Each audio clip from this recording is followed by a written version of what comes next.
Coaching के lesson. आपको पता है कि हम ग्रेविटेशन के चैप्टर को पढ़ रहे हैं। हमने बहुत सारे टॉपिक्स में पढ़े हैं। ग्रेविटेशन पढ़ा है, ग्रेविटी पढ़ा है, और हमने डेरिवेशन की, न्यूटन्स लॉ ऑफ ग्रेविटेशन की, और उसकी फार्मूला हमने जो फाइनली डिराइव की थी वो ये F is equal to G into M1 M2 divide by R square जो है वो हमने बना ली थी उसमें। तो आपको पता है कि F फोर्स ऑफ ग्रेविटेशन होता है बिटवीन द टू बॉडीज, और M1 और M2 जो है वो mass of the two bodies है जिनके बीच में हम फोर्स ऑफ अट्रैक्शन देख रहे हैं, और जो आर है वो डिस्टेंस बिटवीन देम होता है जो डिस्टेंस है। तो हमने ये स्टेटमेंट बोला था कि the force of gravitation between the two masses or between the two objects is directly proportional to the product of the two masses and is inversely proportional to the square of the distance between them. और एक बात मैं आपको बोलना चाहूंगा यहाँ, क्योंकि यहाँ MKS में सिस्टम, हम MKS सिस्टम में हम यूनिट्स लिख रहे हैं, या SI सिस्टम भी इसको बोल रहे हैं, जो यूनिवर्सली सेम होते हैं हर कंट्री में, इसलिए यही यूनिट हम जनरली ले लेते हैं। तो जो मास है ये हम किलोग्राम में ले लेते हैं। यहाँ जैसे हमने देखा है कि मास किलोग्राम में है और जो डिस्टेंस है वो हम मीटर में ले रहे हैं। तो ये मैंने सोल्यूशन करके रखी है। इसके लिए मैंने एनसीईआरटी का एक क्वेश्चन ले लिया है। हमने सोचा चलो आज इसका एक न्यूमेरिकल कर लेंगे, उसके बाद हम एक और टॉपिक को आगे बढ़ेंगे।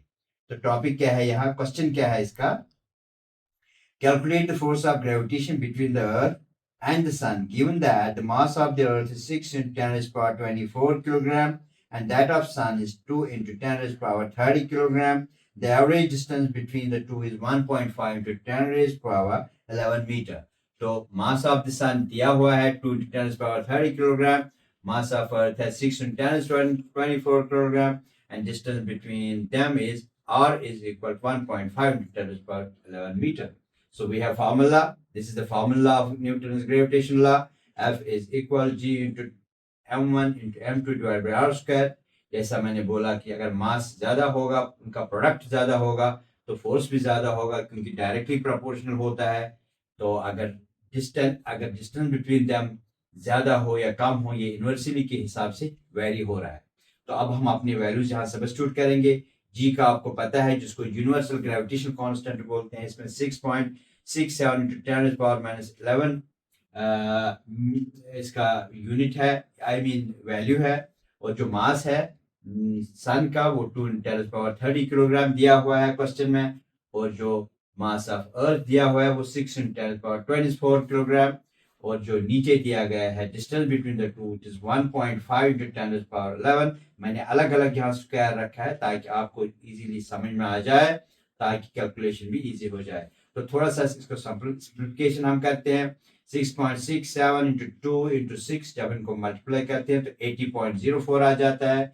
इसी तरह जब हम इन जो साइंटिफिक नोटेशन में जो पावर्स दिए गए हैं यहाँ एक्सपोनेंशियल में, तो हम 10 is power minus 11, 10 is power 24, 10 is power 30, तो जब हम इसमें ये सिंप्लीफाई करेंगे 24 में से 11 माइनस हो जाएंगे, वो आ जाएगा उसमें तकरीबन 13 वहां बचेगा, और यहाँ 30 है तो 33 तकरीबन आपको 43 रहेगा। आपको 30 प्लस 10 हो गया 40, 40 प्लस 3 43, 10 43 रहेगा। और नीचे रहेगा इसका स्क्वायर है तो 15 into 15 225 हो गया, 2 के बाद पॉइंट आएगा यहाँ 2.25 into 10 raised power 11, यहाँ होल पावर मल्टीप्लाई करके 11 to 10 power 22।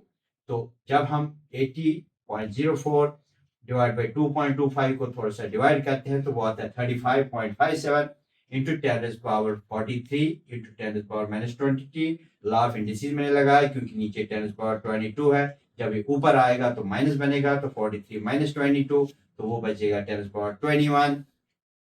तो ये फोर्स ऑफ अट्रैक्शन, ये जो फोर्स निकला इनके बीच में 35.57 into 10 raised power 21 न्यूटन। तो इस तरह हमें आंसर आया। So that means the two masses where we had given this mass and distance between the two, what we were asked to find the force between those two bodies. Now we have found it. The force between those two bodies having the mass this and the distance between them is 35.57 into 10 raised power 21 Newton. Now we will go for another topic, which is difference between mass and weight. Okay, mass and weight. Okay, so now we have a topic of difference between mass and weight. So before making a difference, let's have glimpse on definition of mass and weight. अगर हम mass की definition देखेंगे तो mass क्या होता है? Mass measures the amount of matter in an object. Okay, while as if we say about the weight, weight is it is actually a gravitational force pulling on any object. So this weight is due to the gravitational force pulling on any object by some body mass, by some body. Okay, so mass is a matter actually, and this matter remains constant everywhere. But the weight, as I told you, it is due to the gravitational force, which varies due to the gravity at any place. Okay, now this is the definition. Definition is there. And second one is constants. As I told you, the mass remains everywhere same. It is constant everywhere because it is a measure of matter. While as weight changes from place to place depending upon the gravity, local gravity at that place. Okay. Third, unit. Unit means how we can measure mass. As you know, mass is being measured in grams in CGS system and kilogram in SI system. So in SI system, we say mass is measured in kilograms, while as weight is measured in Newton. Okay, because it is always product of M and G. G is acceleration due to gravity at that place. Now, measurement.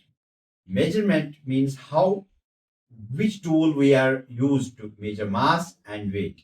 So as far as measurement is concerned, mass we are measuring by the common balance, okay, which we see everywhere on shops somewhere, especially before.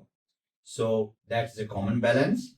We put हम कुछ रखते हैं एक side से, दूसरे side से कुछ quantity रखते हैं. वो 1 किलो, अगर हम 1 किलो का पैमाना एक साइड रखेंगे कॉमन बैलेंस का, दूसरी साइड जो क्वांटिटी होगी तो वो होगा 1 किलोग्राम. जब वो बैलेंस हो जाएगा तो वो कॉमन बैलेंस होती है. जो वेट होता है वो उसके लिए स्प्रिंग बैलेंस होती है, वो ग्रेविटी पे काम कर लेता है, तो वो न्यूटन में आपको वैल्यू देगी. उसके बाद है नेचर. नेचर मीन्स जो मास है वो स्केलर क्वांटिटी होती है. जो वेट होता है, जो कि हम बोलते हैं फोर्स होता है mg, mass of an object, and multiplied by acceleration due to gravity at that place, जो कि फोर्स होता है, और इसका यूनिट होता है न्यूटन. और जो फोर्स आपको पता है ये वेक्टर क्वांटिटी है. It has both direction and magnitude, so that's why it is a vector quantity. तो यहां मैं ये भी बताना चाहूंगा आपको, स्केलर क्वांटिटी वो होती है जिसमें खाली मैग्नीट्यूड होता है, और जो वेक्टर क्वांटिटी होती है उसमें दोनों होते हैं, मैग्नीट्यूड भी होता है और डायरेक्शन भी होती है.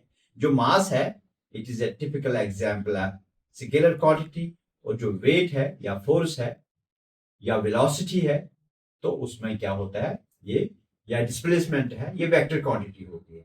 मास होती है स्केलर क्वांटिटी, स्पीड होता है स्केलर क्वांटिटी, डिस्टेंस होती है स्केलर क्वांटिटी, उनमें खाली मैग्नीट्यूड होता है. लेकिन सपोज हम यहां से डिस्टेंस की अगर बात करें, अगर कोई बंदा यहाँ ए से स्टार्ट करता है अपना सफर, वो यहाँ जाता है, यहाँ जाता है, यहाँ जाता है, यहाँ जाता है, यहाँ जाता है, यहाँ जाता है, तो यहाँ हो गया 3 मीटर, यहाँ हो गया 3 मीटर, यहाँ हो गया 3 मीटर, यहाँ हो गया 3 मीटर, यहाँ हो गया 3 मीटर, यहाँ हो गया 3 मीटर. तो ए टू बी उसने कितना निकाला, 3 + 3 + 3 हो गया 18. तो डिस्टेंस जो हो गया उसने 18 मीटर डिस्टेंस किया. डायरेक्शन नहीं है, किसी भी डायरेक्शन में ये चलता है, तो इसलिए इसका जो वैल्यू है 18 मीटर है. तो ये स्केलर, इसलिए स्केलर क्वांटिटी है. लेकिन डिस्प्लेसमेंट अगर हम इसके अगेंस्ट में ले लेते हैं, वो होता है वेक्टर क्वांटिटी. कैसे? सपोज अगर हम एक रेक्टेंगल ले लेंगे, ठीक है, और यहां से अगर कोई स्टार्ट करेगा ए, फिर जाएगा यहां से इस डायरेक्शन में, तो ये हो गया बी, फिर यहां से वापस आएगा इसी डायरेक्शन में, वो वापस पहुंचेगा इधर, तो हो गया सी. अगर हमें बोलेगा ए पे ही आ जाता है वापस. अगर हमें बोलेगा ए टू बी कितना हो गया, डिस्प्लेसमेंट कितना हो गया, अगर ये 5 मीटर है सपोज, तो हम बोलेंगे ए टू बी जो इसकी डायरेक्शन यहाँ से ए टू बी थी, तो हम बोलेंगे इसकी डिस्प्लेसमेंट था 5 मीटर। लेकिन अगर ये ए से बी जा गया, फिर बी से वापस आ गए, फिर ए तक वापस आने तक, रिटर्न होने तक क्या डिस्प्लेसमेंट था, वो आएगा 0, क्योंकि यहां से आएगा +5, जब वापस ये आएगा तो -5, +5 माइनस +5 और -5 को जब हम अलजेब्रिक एडिशन करेंगे तो वो 0 आ जाएगा। So that means displacement from A to B and back B to A, back B to A is 0. So this is displacement. Now you got it. If we say distance has no direction, तो ये 5 था, और वापस भी अगर आ जाता तो 5 था, तो ये हो गया 10, क्योंकि उसमें हम डायरेक्शन ले ही लेते हैं। इसीलिए यही ऐसा होता है स्केलर क्वांटिटी और वेक्टर क्वांटिटी। इसी तरह मास और वेट में डिफरेंस हो जाता है। तो ये हमारा में जो मास एंड वेट है, ये हमारा टॉपिक कंप्लीट हो गया। तो हम अब नेक्स्ट टॉपिक पर चलेंगे।